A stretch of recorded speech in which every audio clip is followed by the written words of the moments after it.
Jadi telinga, kalau ruh nggak ada juga nggak ada gunanya.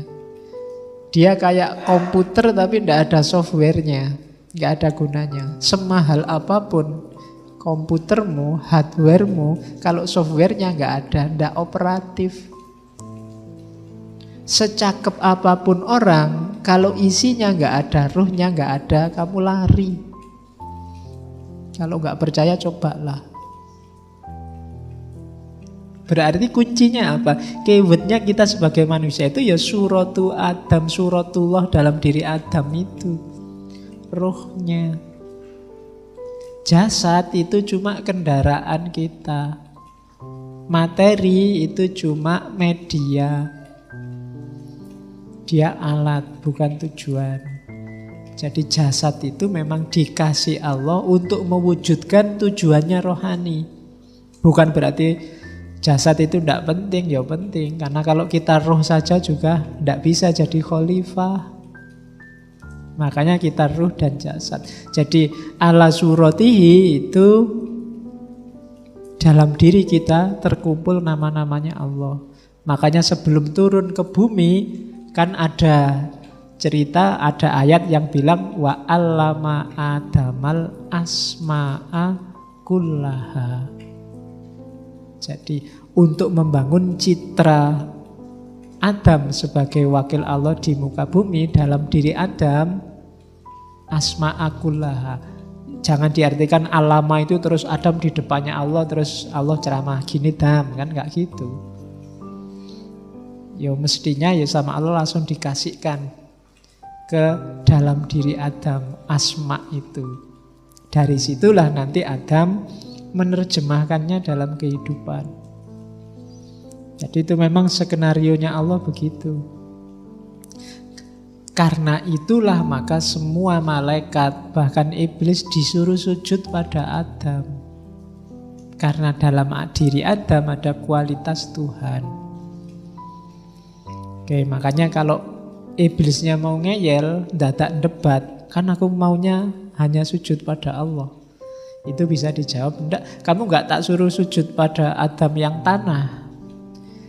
Tapi kualitas Adam yang dalam dirinya ada nama-nama Allah. Yang semuanya harus tunduk pada keagungan nama-nama Allah. Jadi itu katanya Ibnu Arabi nanti simbolnya insan kamil itu Adam.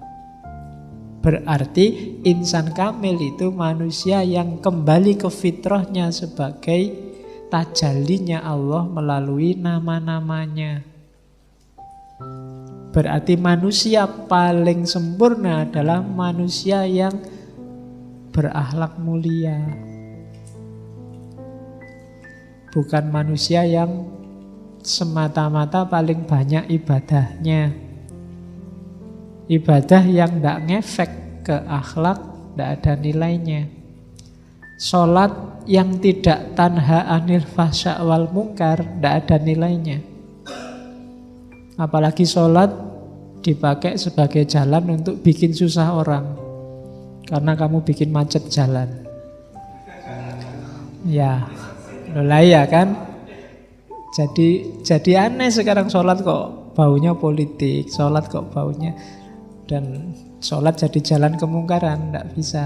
Haji itu jalan untuk egalitarian, manusia diajari oleh Allah untuk merasa dirinya setara dengan yang lain, itu lewat haji. Maka tidak boleh pulang haji kok malah merasa lebih tinggi dari yang lain, karena dia sudah haji, yang lain belum. Itu berarti pelajarannya gagal. Karena pelajaran haji adalah pelajaran egalitarianisme. Kalau zakat itu pelajaran tazkiyatul mal, membersihkan harta. Targetnya apa? Jiwa yang tidak terikat, tidak jatuh cinta pada dunia, pada harta. Kalau kamu zakatnya utuh, zakat malnya, zakat fitrahnya beres, tapi jiwamu sangat terikat oleh duniamu, oleh hartamu, berarti targetnya zakat gagal, visinya zakat gagal. Sama kayak kamu sholatnya lengkap, tapi curangnya juga lengkap, korupsinya juga lengkap. Itu sholat yang tidak ada gunanya. Ada sholat yang malah bikin kamu masuk neraka. Kalau surat Al-Ma'un itu kan, alladzina yura'una, orang yang sholat tapi pamer, tidak masuk surga, malah fawailul lil musallin, kamu masuk neraka wail. Kalau sholatnya untuk pamer, untuk menunjukkan bahwa kamu orang alim, bahwa kamu komitmen pada agama, meskipun sedang musafir tetap sholat dan masuk TV. Itu loh ya, itu kalau ada nuansa biar yang lain tahu betapa kita ini membela, itu berarti riya. Jadi hati-hati menata hatinya ya. Oke, jadi bukan dilarang, cuma ya saling menjaga, saling mengingatkan. Oke ya, jadi itu insan kamil. Kuncinya ada pada akhlak. Takholak bi akhlakillah, hidup dengan landasan asmanya, nama-nama Allah. Oke.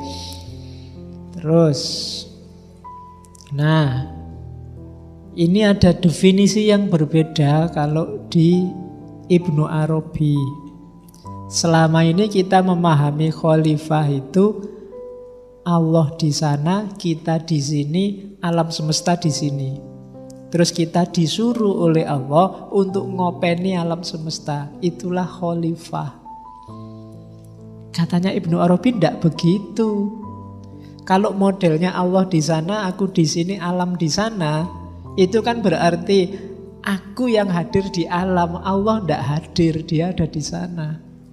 Aku di bumi ini mewakili Allah ngurusi alam. Padahal Allah itu kan ya selalu ada di sekitar kita terus.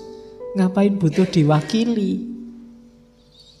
Kalau maknanya khalifah itu diwakili, kan harusnya Allah tidak ada sekarang. Kita yang mewakili jadi Allah sekarang di dunia ini. Maksudnya khalifah itu bukan di situ, katanya Ibnu Arabi. Khalifah itu pengganti. Pengganti dalam arti apa? Kitalah yang paling mirip dengan Allah di antara semua makhluk lainnya. Jadi khalifatullah fil ardi adalah makhluk yang paling dekat karakternya dengan Allah di muka bumi. Maka ketika kamu nanti takholak bi ahlakillah, itulah jati dirimu yang sejati. Kalau kamu tidak melakukan itu di muka bumi, berarti kamu sedang mendistorsi hakikatmu sebagai manusia. Jadi rumusannya begitu. Karena awas salah, katanya Ibnu Arabi. Kayak Barat kan merasa kitalah yang menguasai dunia, alam semesta, mari kita taklukkan, kita tundukkan semuanya di bawah kekuasaan kita. Akhirnya diperas habis-habisan alam, kita nanti bingung sekian ratus tahun ke depan sumber daya habis. Itu salah memposisikan makna khalifah. Jadi khalifah itu penggantinya Allah. Bukan berarti Allah tidak hadir. Allah itu selalu hadir. Cuma kitalah yang paling dekat, paling mirip dengan Allah. Sehingga kekamilan kita, kesempurnaan kita sebagai insan adalah ketika kita semakin mirip dengan Allah. Maka insan kamil adalah orang yang mirip, orang yang karakternya adalah karakter ketuhanan. Hidupnya mencerminkan asma'nya Allah, nama-namanya Allah. Oke. Jadi itu makna insan kamil sebagai khalifah. Terus ada lagi sekarang. Insan kamil tadi sebagai mikrokosmos. Mikrokosmos itu positioningnya, kalau dalam dirimu ini kan tadi saya bilang, kuncinya dirimu kan di roh. Sama, alam semesta ini kuncinya ada di manusia. Posisinya manusia yang mikrokosmos di depan makrokosmos itu sama kayak posisinya roh dalam diri manusia. Jadi insan kamil inilah yang menjamin bumi ini, dunia ini masih hidup. Kalau ndak ada lagi insan kamil, semuanya isinya binatang, setan, itulah saatnya kiamat. Kenapa? Ndak ada ruhnya lagi sudah. Makanya ada hadis, selama masih disebut nama Allah, berarti masih ada orang yang berperilaku sebagai insan kamil, berakhlak dengan akhlaknya Allah. Kiamat ndak akan terjadi. Berarti apa? Ruhnya masih ada, masih hidup. Tapi begitu insan kamilnya ndak ada, ruhnya hilang. Jadi itulah posisinya manusia. Jadi manusia itu penting. Maka kamu jangan nakal-nakal, nanti kiamatnya cepat. Semakin habis insan kamil, ya semakin dekat kita sama kiamat. Kenapa? Karena kita ruhnya. Rusaknya dunia ya karena manusia, harmoninya dunia karena manusia. Jangan salah. Tidak karena yang lain. Ya kan? Kenapa kok ozon robek? Kamu kan selalu menyalahkan, ini karena pemanasan global. Ya enggak, pemanasan global ya ujungnya manusia. Banyak bencana. Kalau dicermati nanti ujungnya ketemunya manusia lagi. Banjir Pak sekarang. Ya mesti manusia. Kalau nggak percaya coba dicek. Ya kan? Jadi diri kita ternyata tidak mencerminkan asma Allah dalam banyak hal. Kenapa umat Islam kok susah ya diajak kebersihan? Kenapa susah diajak tertib? Kenapa susah diajak harmonis? Ya karena itu tadi. Kita melupakan hakikat keinsan kamilan kita. Jadi jadilah manusia yang sejati, yang utuh. Jadilah insan kamil biar umurnya dunia ini masih lama. Kalau enggak, begitu kita kehabisan stok insan kamil, yang tersisa berarti tinggal ya al-insan al-hayawan. Makanya ada hadis yang bilang generasi yang mengalami kiamat adalah sejelek-jeleknya generasi. Karena apa? Di era kiamat berarti sudah tidak ada lagi insan kamil, nggak ada lagi orang yang dekat sama Allah, nggak ada lagi yang mentasarufkan nama-nama Allah dalam kehidupannya. Jadi insan kamil itu khalifah dan sekaligus mikrokosmos. Dia cerminan citranya Allah di muka bumi dan dia kunci dari ketertiban dunia dan kehidupannya. Posisinya kayak roh di atas jasad. Dan alam semesta ini kan memang disediakan oleh Allah untuk manusia, untuk rohnya, untuk intinya. Maka kamu nggak perlu sungkan-sungkan, Pak saya mau membelih ayam Pak, tapi kok kasihan ya. Nggak apa-apa kalau memang butuh itu. Nggak dosa, diperbolehkan sama Allah. Kamu korban, ada yang beleh besar-besaran sapi, kambing, terus kamu wah ini pembantaian besar-besaran. Ya kalau memang diperlukan, dibutuhkan, nggak apa-apa. Jadi karena alam ini untuk kita, cuma hati-hati itu tadi. Jangan berlebihan, juga jangan kekurangan. Berlebihan akibatnya harmoninya rusak. Kalau harmoni, biasanya kalau sudah berlebihan apa kekurangan, itu yang bunyi sudah kebinatangan, bukan lagi kekamilan. Jadi di tugas kita sebagai manusia untuk mewujudkan amanah dari Allah sebagai mikrokosmos dan sebagai khalifah. Terus kalau di Futuhat diibaratkan manusia dan alam itu kayak apa ya? Alam ini kayak harta bendanya Allah.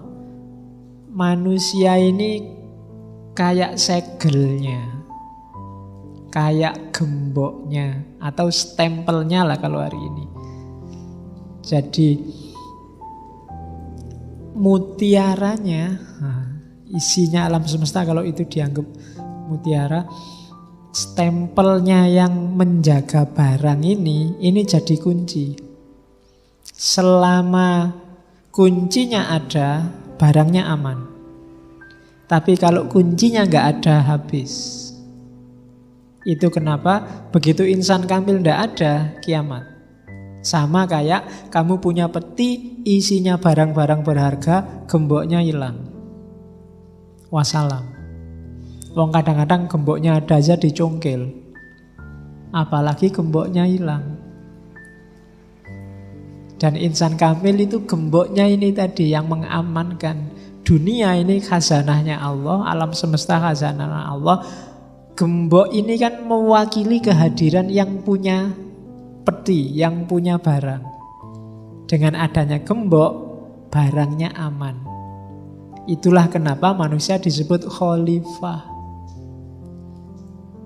Jadi manusia jadi wakilnya Allah. Dengan adanya manusia yang mewakili Allah, alam semesta aman. Dengan adanya gemboknya yang mengamankan barang, isinya aman. Oke. Jadi itulah posisinya Adam di atas alam semesta. Posisinya manusia di atas alam semesta. Oke ya. Jadi jangan malah kontraproduktif. Kontraproduktif itu gemboknya malah ngerusak isinya. Itu yang banyak terjadi hari ini. Harusnya mengamankan malah merusak. Itu manusia. Oke. Ya contohnya banyak. Tinggal kamu cari sekelilingmu. Yang harusnya bikin aman malah bikin kacau. Akibatnya apa? Ya rasakan sendiri. Ketika yang di dalam rusak, ya otomatis gemboknya juga tidak selamat. Kalau yang di dalam karatan, gemboknya juga akan ikut karatan. Jadi itu hubungan Adam sama alam semesta.